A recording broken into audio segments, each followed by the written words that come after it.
I probably wouldn't say to swallow a stick of butter every day. This is On Nutrition, a podcast from Mayo Clinic where we dig into the latest nutrition trends and research to help you understand what's health and what's hype. I'm Tara Schmidt, a registered dietitian with Mayo Clinic in Rochester, Minnesota. This episode, Understanding Dietary Fats and Cholesterol. We're used to seeing both of these when we check a nutrition label, but do they benefit our body? Do they increase our chance of heart disease? And do I need to stop eating eggs or not? To answer those questions, I've enlisted the help of Dr. Kyla Lara Breitinger, a cardiologist at Mayo Clinic in Rochester, Minnesota. She works with patients on lowering their risk of cardiovascular disease, which has a lot to do with the fats and cholesterol in their diet. Hi, Dr. Lara Breitinger. Thanks for being here today. Thank you for inviting me, Tara. It's so nice to talk with you again. So on the topic of fat, we're going to start with something super fun. Okay. The 80s and the 90s. Not only the fun fashion and Saved by the Bell, but fat. When the 1980 to 1985 dietary guidelines for America came out, they literally said, avoid too much fat. Mm-hmm. And those on the committee thought that it would be too complex to describe the specificities. So what does America do? We go make everything fat-free. Fat-free yogurt, fat-free cookies, fat-free chips. By the way, they're disgusting. True. No one wants a fat-free chip. Gross. No. And what do you do to make a chip taste good? A cookie tastes good when you take all the fat? You add sugar. Uh-huh. So do you think that that harmed people's perception of fat? Absolutely. And I think even now, even when I see patients with cardiovascular disease, they assume that even diets that we promote are associated with low fat only. It's so interesting how we've come a long way. And as we know, diet is so controversial and continues to be plastic. So who knows what we'll be talking about maybe in 10 or 20 years. Yeah. And I always remind my patients that research changes, right? So maybe we were quote unquote wrong in the 80s. Maybe we had the right information, but we didn't share it appropriately with the public. Maybe there wasn't enough information out there. So these things will continue to change as we gain more evidence-based research. I'm so glad that era is over because we know a lot more now about the benefits of dietary fat. Can you tell us why it's important? We need fat to metabolically function. We need cholesterol that comes from fat, for the membranes in all of our cells, for our eye health. And we know from large trials from Europe where a high fat that's from olive oil and nuts and fatty fish and moderate amounts of protein with fat in them are very protective in terms of longevity and cardiovascular disease. It just determines on which kind of fat you're intaking. So when we think about fat in our diet, we have, you could technically say 4 different kinds. We've got trans fat, we've got saturated, we've mono and polyunsaturated. Talk through the differences in those in terms of risk. Do I do mono? Do I do poly? It's very confusing for most people, unless we're chemists or remember our organic chemistry. How are we supposed to remember poly, moly, mono, trans? And so when I was doing my master's in nutrition on the East Coast and many, many years ago, I won't say how many, that was when trans fats became illegal and they stopped allowing trans fats. Trans fats were made chemically to add and alter the chemical compound of a liquid fat to make it solid. And basically, they found a strong association with poor outcomes, including cardiovascular disease and other bad metrics of health. So then they banned that across our country. And so trans fat no longer is in the picture. What about saturated fat? Saturated fat just basically means the fats are saturated with hydrogen ions, which is a type of molecule in our body. And so when it's saturated with hydrogen molecules, they're basically solid at room temperature. So saturated fat is the fat that we talk about as being bad fat. And most saturated fats come from animal fat. So from eating animals and also from dairy. When you get your pint of ice cream and it's full fat, if you look at the ingredients label, the saturated fat will be like 30% or higher per serving. So they're pretty high. And then the animal protein that's associated more with increased saturated fats are going to be your red meats, for instance, compared to fish and seafood and poultry without skin. And lastly, we have our unsaturated fats, polyunsaturated and monounsaturated. The poly and the mono prefixes have to do with their makeup at a molecular level, but can you tell us more about them? The poly and monounsaturated fats are the types of foods that you hear about, like omega-3 fatty acids, polyunsaturated, omega-6 fatty acids. Those are going to be all of your olive oils, canola oils, most of the nuts. Obviously we talk about walnuts and almonds as being very high in those types of good fats as well. And then most of the seed oils. And that's all of the fats that, even though they contain fat, they have been also linked and associated in the science with improving cardiovascular disease risk, being anti-inflammatory, having antioxidant effects, and being healthy for the microbiome. Almost all dietary fats are going to be a combination of saturated and unsaturated. Even olive oil, right, is a combination of both of these things. It's higher in unsaturated. Butter is higher in saturated. The easiest thing to know, I've said this in every single cooking class I've ever taught, is what does it look like at reasonable room temperature? So if you're in your air-conditioned kitchen and it is pourable at room temperature, examples being avocado oil, olive oil, even canola oil, those are higher in unsaturated fats. And then we have, you can call them solid or semi-solid if you want to get scientific, of things that are going to be higher in saturated fat. Coconut oil is higher in saturated fat because it comes where you can scoop it out with a spoon. You can't pour it unless you take it outside in Florida, right? Shortening, lard, even looking at the marbling of a steak. If you look at a raw steak, you can see the white. That is the fat. And that's, again, why a steak tastes good. In a fish, you can't see the fat. Absolutely. So that's why we tell people to prioritize eating more unsaturated fats than saturated fats. But what's the benefit of eating more unsaturated fats? So omega-3s and omega-6 fatty acids, these have been shown time and time again, especially in those international trials, that the consumption of these poly and monounsaturated fats that primarily come from extra virgin olive oil and salmon and avocados actually are antioxidants. They're heart protective or cardioprotective, and they actually have an inverse association with heart attacks, strokes, etc. And so they help the body rid and keep the bad cholesterol down, in addition to obviously exercise and minimizing being sedentary. And so these are really the types of fats that we want to recommend to everybody out there. That fat is not something to be afraid of, but it's important to look at and shoot for these mono and poly unsaturated fats. More often than saturated. Right. The guidelines have always essentially said to have more unsaturated, but for a long time that was communicated or interpreted as less fat, period. So now the dietary guidelines for Americans are pretty clear, and they say, please replace your saturated fats with more unsaturated fats, and ideally, woohoo, trans fat is gone.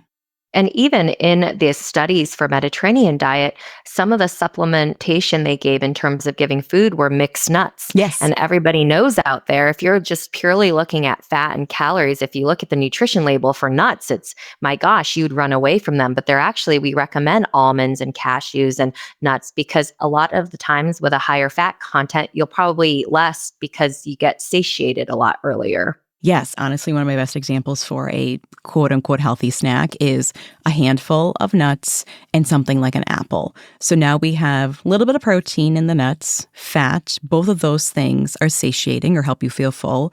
We've got an apple, which has high water content, high fiber content, also helping you feel full. Both of those foods are fabulous for cholesterol and heart health. Like, bing, bang, boom. There we go, everyone. Yep. It's a great snack. Perfect balance. So to reiterate, we want to target unsaturated fats over saturated fats because saturated fats are a lot less healthy for us. But how do ultra-processed foods fit into the picture? I think probably if there's one thing to remember from our entire conversation is exactly what you just said, because based on the data, there's a longitudinal cohort of American people they follow over decades. They did an analysis in the early 2000s with several thousands of adults looking at their baseline consumption of ultra-processed foods. Ultra-processed means there's barely anything or no real food in the contents. And they looked at these participants 10 years later and they found the average consumption at baseline for an American for ultra processed foods was 7.5 servings per day. And then they found that every additional serving on top of 7.5 servings per day of an ultra processed food item was associated with anywhere from a 5 to 9% increased risk from cardiovascular disease or cardiovascular mortality. There's a lot of saturated fat put in these ultra processed foods, and it's not even real food, and it's associated very strongly with cardiovascular disease. When someone picks up a label, what should they be looking for if their goal is to be more mindful of their fat intake? So what I tell patients really is to look at the nutrition label, and with the exception of nuts and the oils that we use for cooking or for adding to vegetables, when we're looking at our packaged foods, is to look more at the total fat. So if you're seeing saturated fats, we really want to minimize that to less than 10%. So if you're already seeing an item that's showing 12% or more, or 20%, right, that is something that we would try to stay away from. And then in terms of poly and monounsaturated fats that can be listed also, the higher the better. I completely agree. And something that I have a conversation about frequently is we don't eat singular foods. We have a pattern of eating. We have habits. So for that person who wants to eat ice cream or wants to drink whole milk or wants to have a really good steak on a Friday night, that's probably okay if I hear about the other 97% of their diet and it's good. Same thing with adding butter to vegetables instead of olive oil. If someone really loves to cook with butter because that's their preference, they love to cook with coconut oil, I can handle that if it's going to add more vegetables to your diet and there's not a bunch of other sources laying around somewhere. Life is short. If there's something you're really craving, like ice cream, don't just get ice cream that's on sale because it's cheap and it's on sale and it's something that you eat and you're like, it tasted okay, but I really regret it versus, you're at the best gelato Get the good place. stuff. Yeah, if you're at the best gelato place and it's something that's like the best and you taste and you're like, that was worth it, then of course have that. That's actually the exact same phrase that I use.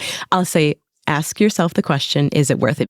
And when you have those higher fat items, I don't think it's very common that you overdo them, right? Like, absolutely. I don't think you can have a ton of really good, strong cheese that kind of makes me nauseous or a really giant steak. So I think it's okay that we enjoy these things, but making sure that it is quality and how often are you doing it? Couldn't agree more.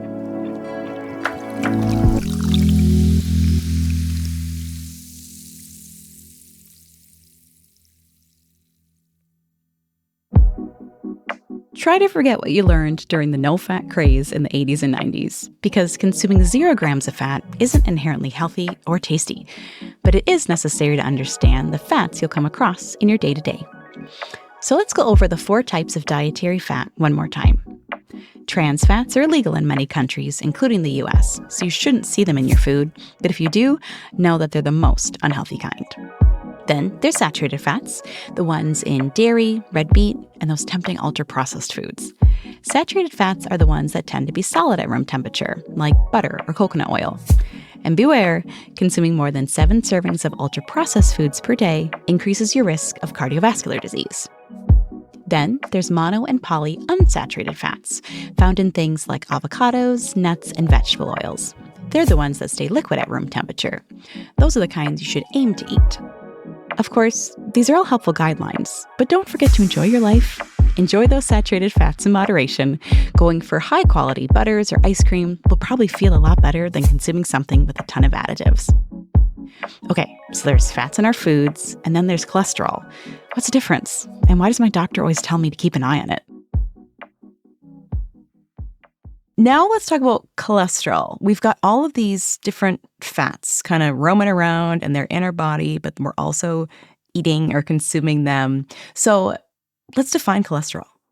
Cholesterol is essential. We all need it for transporting different things in our body. We need cholesterol that comes from fat, for the membranes in all of our cells, for our eye health. But when we have too much of it, that's when we get a problem. And then the total cholesterol can be broken down into different types. And we have low density lipoprotein cholesterol particles and high density lipoprotein particles. And LDL cholesterol, as many listeners listeners know is a type of cholesterol that accumulates in the lining of our blood vessels in our heart, in our brain. And that is what is the big risk factor for causing heart attacks and strokes.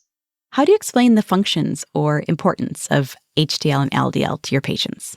So HDL, or high density lipoprotein, many of you know that as your happy cholesterol with an H because it's a cardioprotective one. Well, you have HDL receptors, which are these kind of garbage cans, if you want to say, on your liver. And all that circulating HDL will go and grab all that cholesterol circulating in your blood, trying to accumulate in your arteries. And it kind of picks up all those bad cholesterols and brings it to your liver to metabolize. And so that's why we want more HDL cholesterol in our body, which really comes from a healthy diet and exercise, because the more of it in your circulation, the more you're removing that bad cholesterol from your body.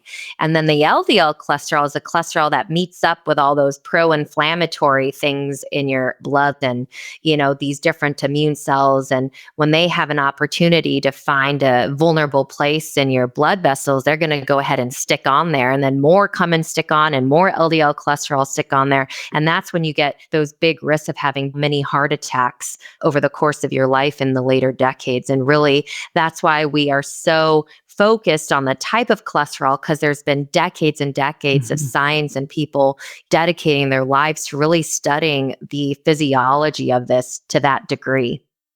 So we know LDL cholesterol is raised, could be by excess body fat. So having overweight or obesity, having too much saturated fat or trans fat in your diet.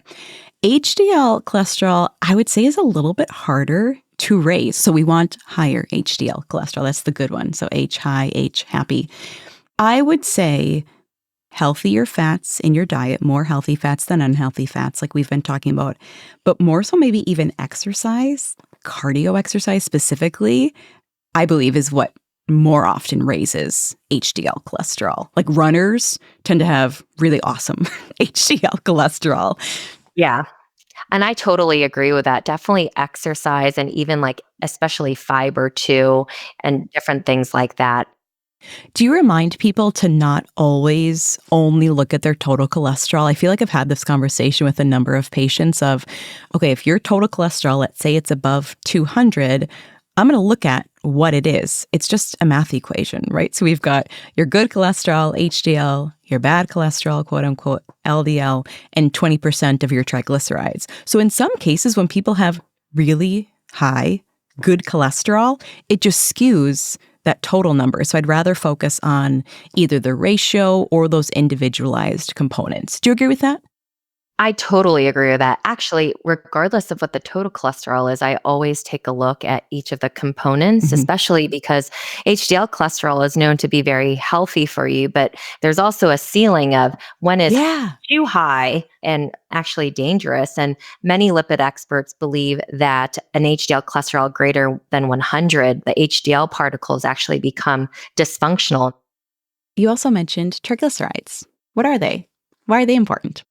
Triglycerides is basically just another form of fat, which is why triglycerides are under that whole total cholesterol, because it's one of the different components of cholesterol. And basically, whenever we intake fat, we can intake really high fat foods, and depending on how much sugar is in the food, alcohol, for instance, that can raise your triglycerides levels.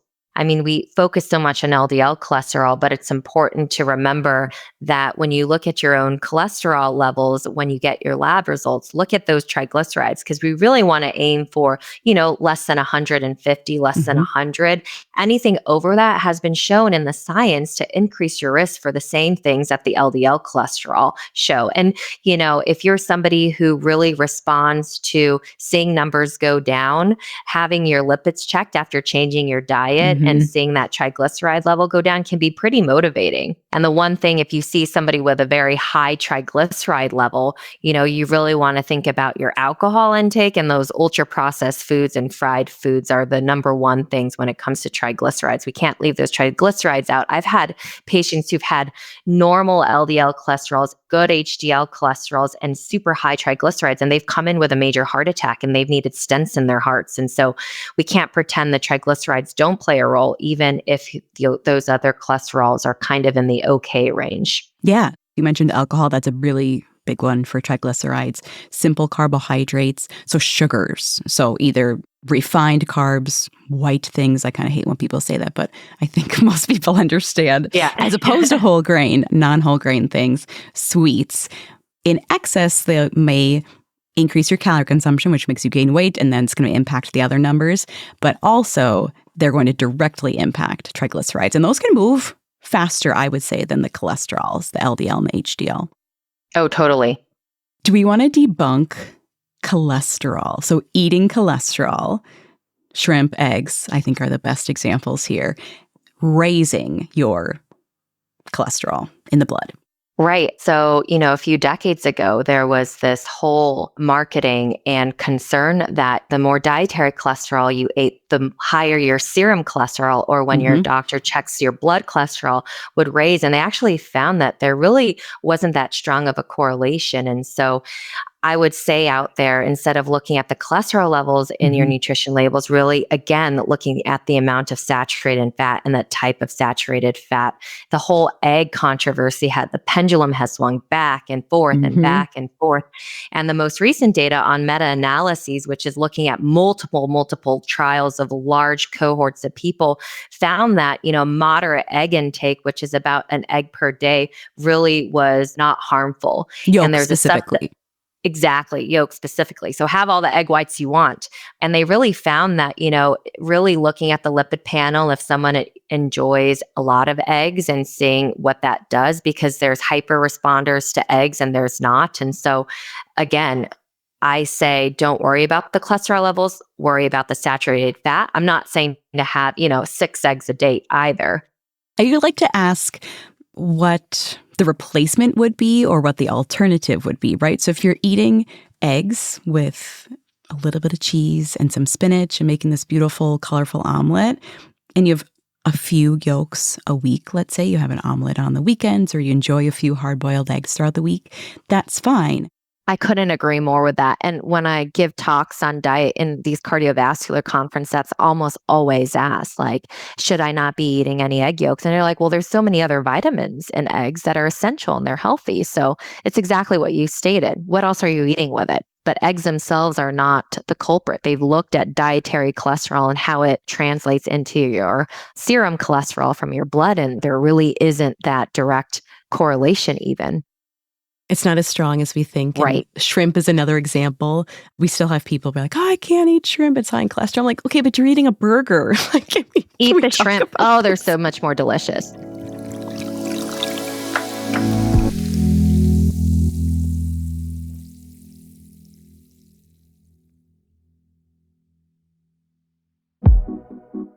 Cholesterol is a waxy substance in our blood that makes membranes, cells, and hormones. It already exists in our bodies, but our overall diet can also determine how our cholesterol levels fluctuate. Excess body fat and eating a lot of saturated fats can build up LDL cholesterol, or low-density lipoprotein, in our arteries, which can block the flow of blood and lead to a heart attack or stroke, which is why we want to prioritize HDL cholesterol, or high-density lipoprotein, through exercise and eating lots of fiber. It's like the garbage man of your blood, delivering all the excess cholesterol to your liver where it gets flushed out. So when you get your blood drawn at the doctor's, you want to make sure your HDL levels are high, keeping you healthy, and your LDL levels are fairly low. Then there are triglycerides, which are technically a type of fat in your blood that we use for energy, but they're usually measured along with cholesterol. And just like LDL cholesterol, you want to keep those triglycerides low, as they also increase your risk of heart attack, stroke, type 2 diabetes, and metabolic syndrome. So what can you do to keep that lipid panel within a healthy range? Contrary to popular belief, it's not as much about the cholesterol you eat. Reduce or avoid smoking, saturated fats, alcohol, added sugar, and refined carbohydrates. And as always, keep up a healthy diet and exercise routine. Eating egg yolks here and there is just fine. Now let's get into how fat and cholesterol interact, their impact on your heart, and some best practices for your diet. So do you want to talk about some of the cardiac risks that you see every day with your patients? Absolutely. So, really, when it comes to a high fat diet, especially in that saturated fat that we keep repeating over and over again, that's when we get into trouble with seeing those LDL cholesterols. In particular, the higher your saturated fat, the higher your LDL cholesterol. But in general, LDL cholesterol is going to be that main player that will be going into those arteries that supply all the oxygen and nutrients to your heart and to your brain and really cause that risk and that increased risk for heart attack, strokes, and cardiovascular disease that we're really just trying to prevent out there. We saw a huge increase in people's LDL cholesterol in clinic. We saw this when coconut oil went crazy. Did Oh, you see this? yes. Not in research, everyone, like in the clinic with my patients. We were like, why is everyone's LDL? And we're like, oh, coconut oil's trending. It's high in saturated Yeah, fat. It's higher than lard in saturated fat. it's terrible. It's one of the most mismarketed healthy, in quote, foods that most of the people are being not honest about with the consumer, saying that this is really healthy and this and that. But there's plenty of data to show that, man, if there's one thing, if you have somebody out there who eats a whole plant-based diet and clean diet, etc., and they're wondering why their LDL cholesterol is high, ask them what they're cooking their food in. Mhm. And many people are using coconut oil for sure. And I also want to make it known that if you love making homemade popcorn with coconut oil, that's great. Go for it. I love making my very famous chocolate chip cookies with butter, and no one's going to change that about me. But as your main source of Right. fats, we would like those to be unsaturated. So you don't have to throw it away. You can also rub it on your skin or put it in your hair. I'm cool with that. But we don't Yeah. want a saturated fat to be your main source. It's about your frequency, your pattern of eating, right? Absolutely. And I was working on a talk a few weeks ago and I came across Socrates as thou should not live to eat, you should eat to live. And so, really, just eating enough to sustain and having those once in a while things that make life feel good and happy, but not in excess. When we think about people diagnosed with high cholesterol or hyperlipidemia, do they need to be more focused on their dietary fat intake because they already have blockages in their arteries?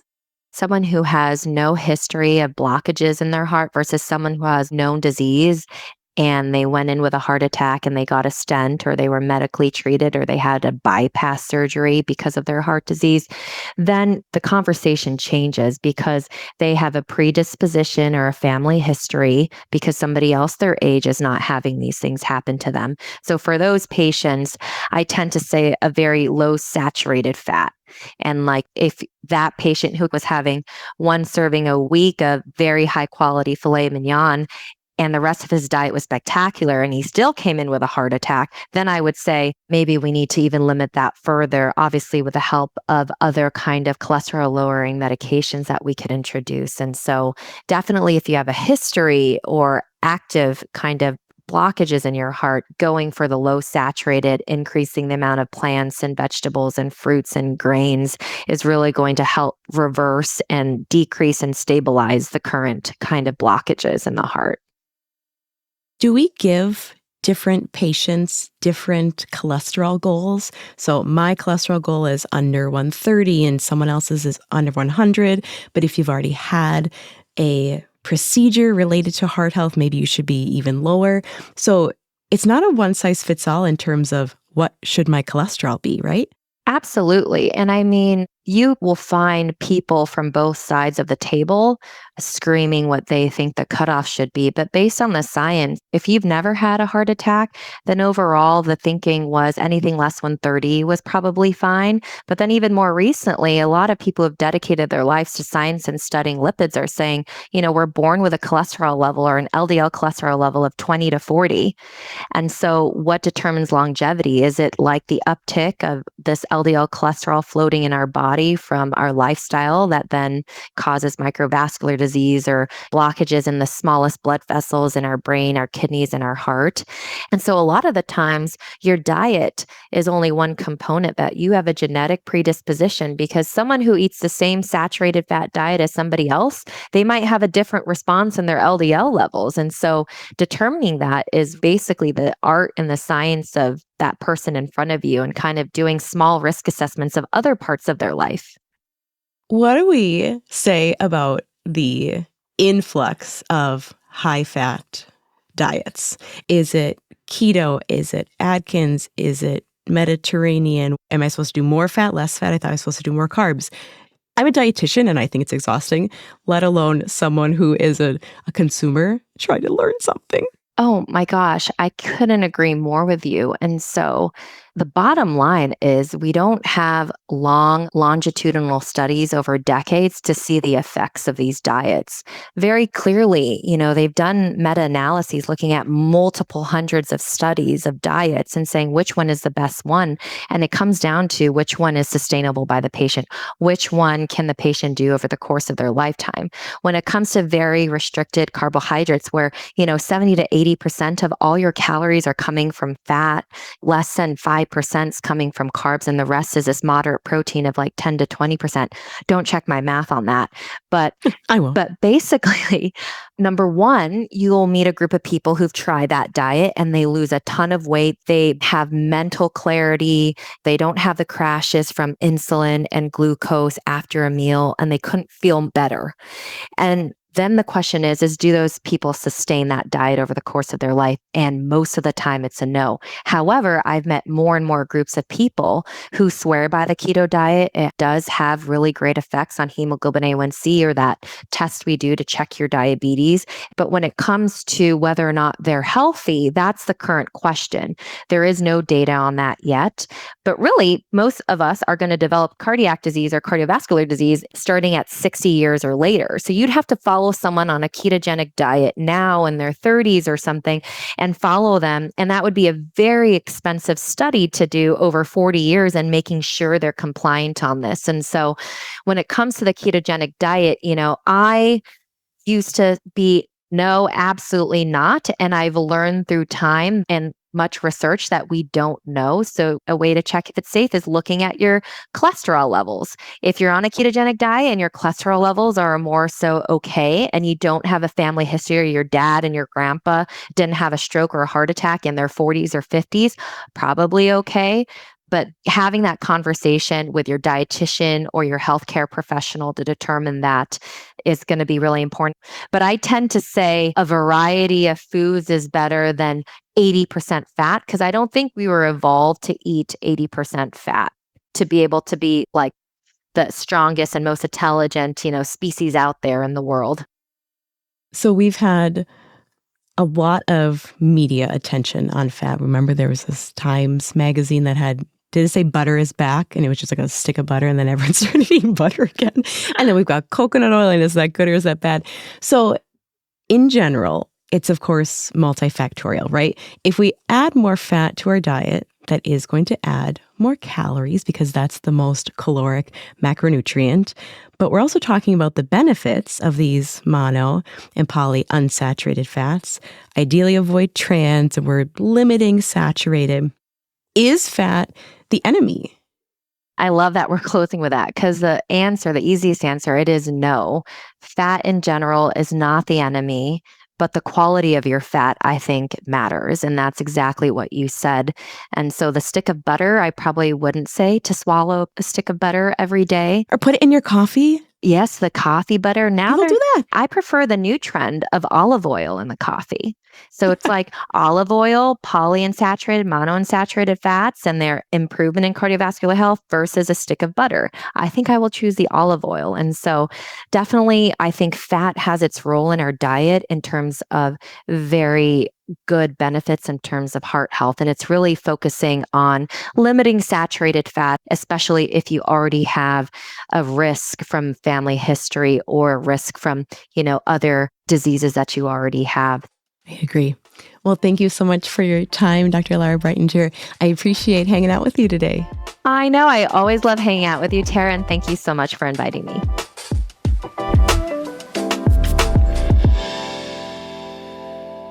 So there is a direct link between the fats in our diet and our cholesterol. The higher your intake of saturated fat, the higher your LDL levels. In other words, coconut oil is nice for popcorn and some side dishes, but not for daily use. No matter what you call it, a balanced diet of whole grains, fruits and vegetables, lean proteins, unsaturated fats, and low-fat dairy is almost always going to help reduce the risk of cardiac issues down the line. It's about moderation. Fat is not the enemy, and neither are eggs. That's all for this episode. But if you've got a question or topic suggestion, you can leave us a voicemail at 507-538-6272. We might even feature your voice on the show. For more On Nutrition episodes and resources, check us out online at mayoclinic.org/onnutrition. And if you found this show helpful, please subscribe and make sure to rate and review us on your podcast app. It really helps others find our show. Thanks for listening, and until next time, eat well and be well.